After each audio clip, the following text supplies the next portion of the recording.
Today, I'm going to teach you how to add text-to-speech with Microsoft Word 2010, which is what I have installed on my old Windows 8 computer.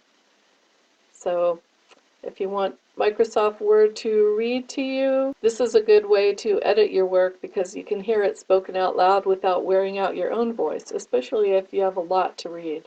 So, I'm going to show you how to add the text-to-speech feature of Microsoft Word 2010. It's a little hidden.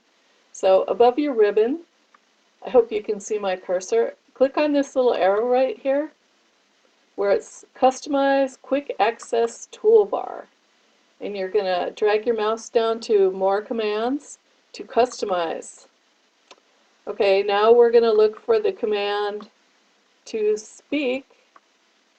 So we're going to go to All Commands.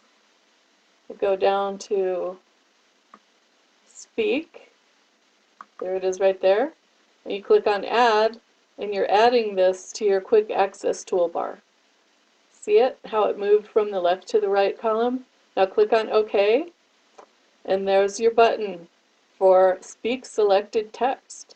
Now to use that feature, select text that you want to be read out loud, and then click the button to speak the selected text.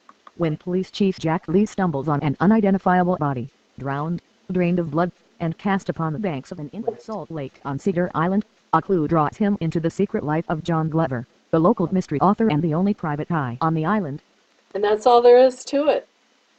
Once you've got your Speak Selected Text button up there, it'll be up there unless you go and remove it from above your customizable ribbon.